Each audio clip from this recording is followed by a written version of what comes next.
విహారీ కుటుంబం అంతా కలిసి రామాపురానికి బయలుదేరి వెళ్తూ ఉంటారు. ఇకప్పుడు పండు లక్ష్మమ్మ కూడా ఆ ఊరు వెళ్ళాలని చెప్పింది కదా, ఎలాగైనా సరే లక్ష్మమ్మ వెళ్ళేలాగా చెయ్యాలి అని చెప్పి కావాలని కింద పడిపోతాడు. ఇక తన కాలికి దెబ్బ తగిలినట్టుగా నటిస్తూ కుంటుకుంటూ లోపలికి రావడంతో, రే విహారీ ఏమైందిరా అని చెప్పి అలా కుంటుతున్నావేంటి అని యమున అనడంతో, నేను కింద పడిపోయానమ్మా, కాలు బెనికినట్టుగా అనిపిస్తుంది, బాగా నొప్పిగా ఉంది అని అంటూ ఉంటే, ఇప్పుడు దెబ్బ తగిలించుకున్నావేంట్రా, ఇప్పుడు నువ్వు లేకుండా మేము ఊరు ఎలా వెళ్ళాలి, మా పనులన్నీ అక్కడ ఎవరు చేస్తారు అని చెప్పి పద్మాక్షి అంటూ ఉంటుంది. ఇక దాంతో కాదంబరి, వీడు రాకపోతే ఏంటి, ఉంది కదా ఆ లక్ష్మి, ప్రతి దాంట్లో తగుదునమ్మా అంటూ నేనున్నానని చెప్పి దూరుతూ ఉంటుంది. ఆ లక్ష్మిని మనతో పాటు తీసుకువెళ్దాంలే అని చెప్పి కాదంబరి అంటూ ఉంటుంది. ఇక దాంతో పద్మాక్షి మనసులో, ఈ లక్ష్మిని ఊరు తీసుకువెళ్ళడం నాకు ఏమాత్రం ఇష్టం లేదు, కానీ పనులు చేయడానికి ఎవరు లేరు కాబట్టి తీసుకువెళ్ళక తప్పడం లేదు అని చెప్పి, ఏ లక్ష్మి అక్కడికి వచ్చిన తర్వాత ఒళ్ళు దగ్గర పెట్టుకొని ఉండు, పిచ్చి వేషాలు ఏవైనా వేస్తే నీ సంగతి చెప్తాను అని పద్మాక్షి అంటూ ఉంటుంది. ఇక ఆ తర్వాత విహారీ లక్ష్మి వైపు చూస్తూ, లక్ష్మి, ఆ అమ్మవారు కూడా ఈ ఇంటి కోడలివైనా నీ చేతులతోని సారే అందుకోవాలనుకుంటుంది, అందుకే నిన్ను ఈ విధంగా ఆ ఊరికి రప్పిస్తుంది అని చెప్పి విహారీ అనుకుంటాడు. లక్ష్మి వస్తున్నందుకు విహారీ ఎంతగానో ఆనందపడిపోతూ ఉంటాడు. ఆ తర్వాత విహారీ కుటుంబం అంతా బయలుదేరి రామాపురానికి వచ్చేస్తూ ఉంటే, రామాపురంలో ఉండే పశుపతి అనే వ్యక్తి ఎలాగైనా విహారీ వాళ్ళ కుటుంబాన్ని అవమానించి అక్కడి నుండి పంపించేయాలని అనుకుంటాడు.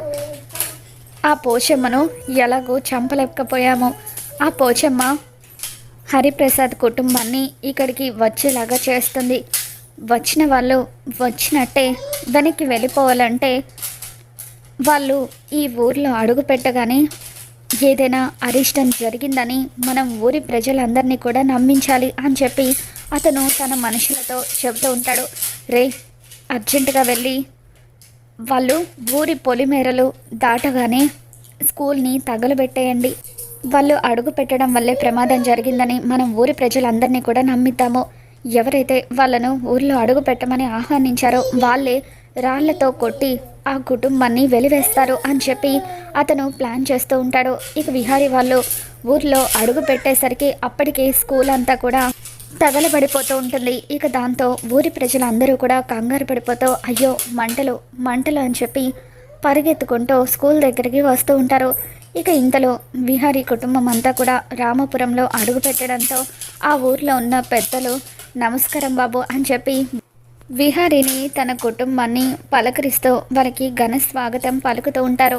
ఇక వాళ్ళందరూ ఊర్లో అడుగు పెట్టేసరికి మంటలు స్కూల్లో చెలరేగాయని చెప్పి కొంతమంది జనాలు అటు ఇటు పరిగెత్తుతూ ఉంటే, ఏం జరిగిందని చెప్పి విహారీ అడుగుతూ ఉంటాడు. హఠాత్తుగా స్కూల్లో మంటలు చెలరేగాయి బాబు, మా పిల్లలు కూడా కొంతమంది ఆ మంటల్లో చిక్కుకున్నారు అని చెప్పి ఊరి ప్రజలు అనడంతో విహారీ లక్ష్మి ఇద్దరు కూడా ఏమాత్రం ఆలోచించకుండా పిల్లల్ని కాపాడడం కోసం అని చెప్పి ఆ స్కూల్ లోపలికి వెళ్తారు.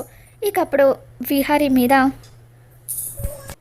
మంటల్లో కాలిపోతున్న తలుపులు పడుతూ ఉంటాయి. ఇక దాంతో విహారీని ప్రమాదం నుండి కాపాడుతూ లక్ష్మి, విహారీ గారు అంటూ గట్టిగా అరుస్తూ విహారీని పక్కకు తోసేసి తనను ప్రమాదం నుండి కాపాడుతుంది.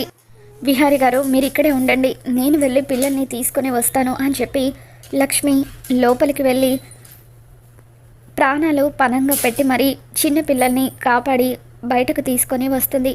ఇక లక్ష్మికి ఏమవుతుందోనని విహారీ ఎంతగానో కంగారు పడిపోతూ ఉంటాడు. లక్ష్మి క్షేమంగా పిల్లల్ని బయటకు తీసుకొని రావడంతో ఊరి ప్రజలందరూ కూడా లక్ష్మికి దండం పెడుతూ, అమ్మ సమయానికి నువ్వు ప్రాణాలకు తెగించి మరి మా పిల్లల్ని కాపాడావు, లేకపోతే ఏం జరిగేదో తలుచుకుంటేనే చాలా భయంగా ఉందమ్మా అని చెప్పి వాళ్ళంతా కూడా లక్ష్మికి దండం పెడుతూ ఉంటారు.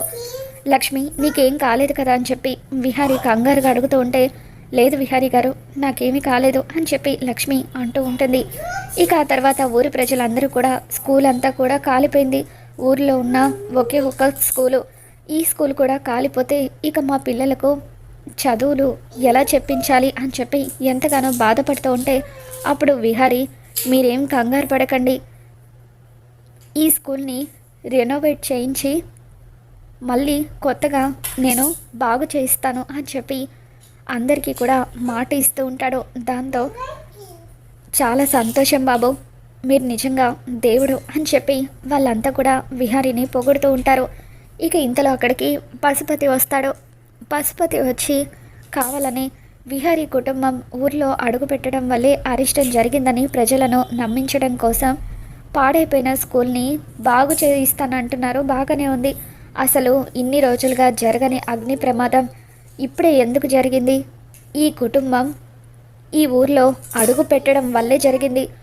వీళ్ళు ఈ ఊర్లో అడుగు పెట్టడం నిజంగా అరిష్టం అని చెప్పి పశుపతి అంటూ ఉంటాడు. ఇక దాంతో పోచమ్మ పశుపతి అని గట్టిగా అరుస్తూ, అసలు నువ్వేం మాట్లాడుతున్నావో నీకైనా అర్థమవుతుందా? వీళ్ళను ఆ అమ్మవారే రప్పించుకుంది. వాళ్ళు ఈ ఊర్లో అడుగు పెట్టడం వల్ల అరిష్టం జరిగిందని నువ్వు అనుకుంటున్నావు, కానీ వాళ్ళు ఈ ఊర్లో అడుగు పెట్టడం వల్లే 2-3 పిల్లల ప్రాణాలు పోకుండా ఉన్నాయని మేము అనుకుంటున్నాము. పిల్లలను కాపాడడం కోసమే వాళ్ళు ఈ ఊర్లో అడుగు పెట్టినట్టుగా అనిపిస్తుంది అని చెప్పి పోచమ్మ అంటూ ఉంటే, కరెక్ట్గా చెప్పావు పోచమ్మ అంటూ ఊరి ప్రజలందరూ కూడా ఈ కుటుంబం ఈ ఊర్లో అడుగు పెట్టడం వల్లే మా పిల్లల ప్రాణాలు మాకు దక్కాయని చెప్పి వాళ్ళు అంటూ ఉంటారు. ఇక దాంతో పశుపతి, నేను ఎలాగైనా వీళ్ళ మీద నింద మోపాలని చూస్తే ఈ పోచమ్మ వల్ల నా ప్లాన్ అంతా నాశనం అయిపోయింది అని చెప్పి అనుకుంటూ ఉంటాడు. ఆ తర్వాత ఈ స్కూల్ని బాగు చెప్పిస్తే కష్టాలన్నీ తొలగిపోతాయని అనుకుంటున్నారా? ఈ ఊర్లో ఇంకా చాలా సమస్యలు ఉన్నాయి. రోడ్లు సరిగ్గా లేవు, బస్సు సౌకర్యం కూడా ఈ ఊరికి లేదు, తిండి దొరక్క నీళ్లు దొరక్క ప్రజలు ఎన్నో ఇబ్బందులు పడుతున్నారు. మరి వాటి సంగతి ఏంటి అని చెప్పి పశుపతి విహారీ వాళ్ళను ప్రశ్నిస్తూ ఉంటాడు.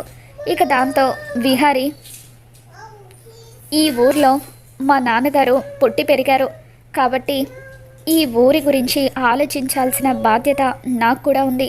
కాబట్టి నేను బాగా ఆలోచించి ఒక నిర్ణయం తీసుకున్నాను. తాతయ్య మీ మద్దతు కూడా ఉంటే నేను ఈ ఊరిని దత్తత తీసుకోవాలని అనుకుంటున్నాను అని చెప్పి విహారీ అంటూ ఉంటాడు. ఇక దాంతో విహారీ వాళ్ళ తాతయ్య చాలా సంతోషపడిపోతూ ఉంటాడు. నాన్న విహారీ, ఇంత చిన్న వయసులో నీకు నిజంగా చాలా గొప్ప ఆలోచన వచ్చింది. మనకు ఎంతో చేసిన ఊరికి మనం కూడా ఎంతో కొంత తిరిగి ఇవ్వాలని నాకు కూడా ఎప్పటి నుండో ఉంది. ఇప్పుడు నువ్వు చేసే సాయం వల్ల నిజంగా మనం ఈ ఊరి రుణం తీర్చుకున్నట్టు అవుతుంది అని చెప్పి విహారీ వాళ్ళ తాతయ్య అంటూ ఉంటారు. ఇక అప్పుడు విహారీ ఊరి ప్రజలందరికీ కూడా మాట ఇస్తూ, చూడండి, ఇకపై ఈ ఊరికి ఎటువంటి ఇబ్బంది లేకుండా నేను చూసుకుంటాను. పిల్లలందరికీ కూడా చదువు చెప్పిస్తాను. ఎవరైనా పై చదువులు చదవాలనుకుంటే వాళ్ళను నేనే చదివిస్తాను.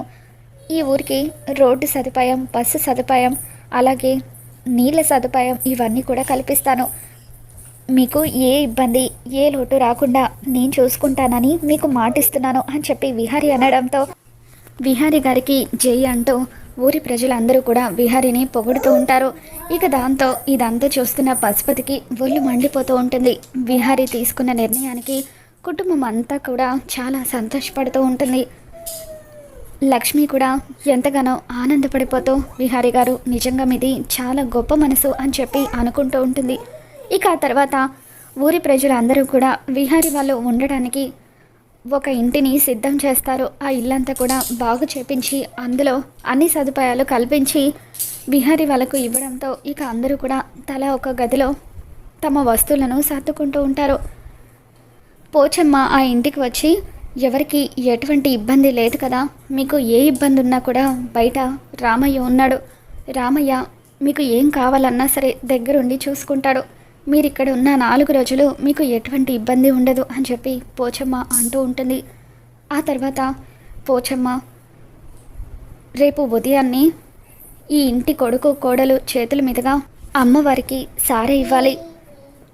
సారె ఇవ్వాలంటే అందుకు పాటించాల్సిన నియమాలన్నీ కూడా చాలా కష్టంగా ఉంటాయని చెప్పి పోచమ్మ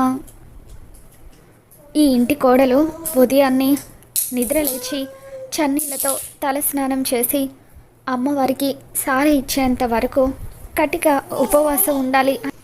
అలాగే గుడి చుట్టూ 108 ప్రదక్షిణలు పూర్తి చేసిన తర్వాత అప్పుడు అమ్మవారికి సారీ ఇవ్వాలని చెప్పి పోచమ్మ చెప్పడంతో తర్వాత రోజు ఉదయాన్నే లక్ష్మి పోచమ్మ చెప్పినట్టుగానే ఎవరు నిద్ర లేవకముందే చన్నీళ్లతో తలస్నానం చేసి గుడి చుట్టూ 108 ప్రదక్షిణలు కూడా పూర్తి చేస్తుంది.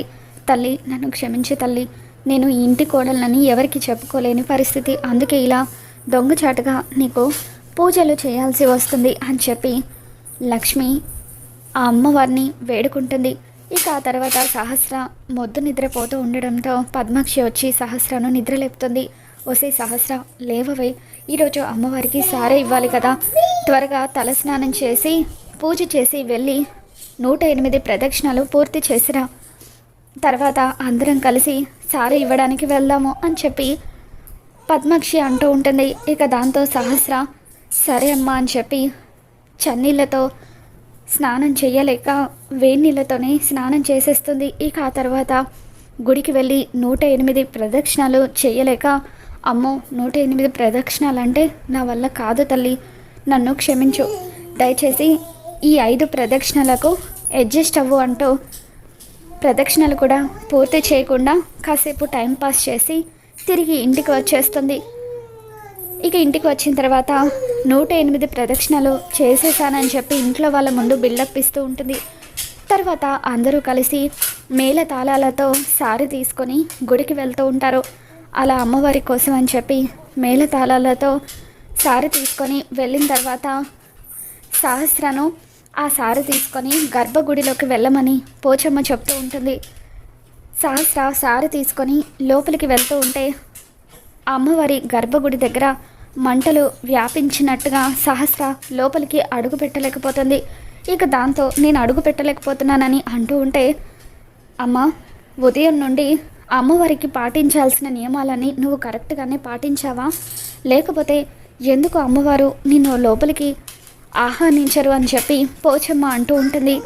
ఇక తర్వాత పద్మాక్షి, నువ్వు వెళ్ళి చూడమ్మా అని చెప్పి కాదంబరి అంటూ ఉంటే పద్మాక్షి కూడా లోపలికి వెళ్ళలేకపోతుంది.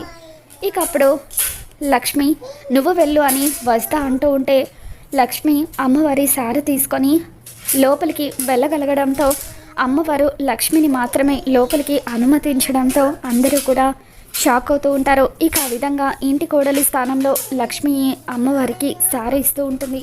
మరి రాబోతున్న ఎపిసోడ్లో ఏం జరగబోతుందో మళ్ళీ మన ఛానల్లో తెలుసుకుందాం. ఈ వీడియో మీకు నచ్చినట్లయితే తప్పకుండా లైక్ చేయండి.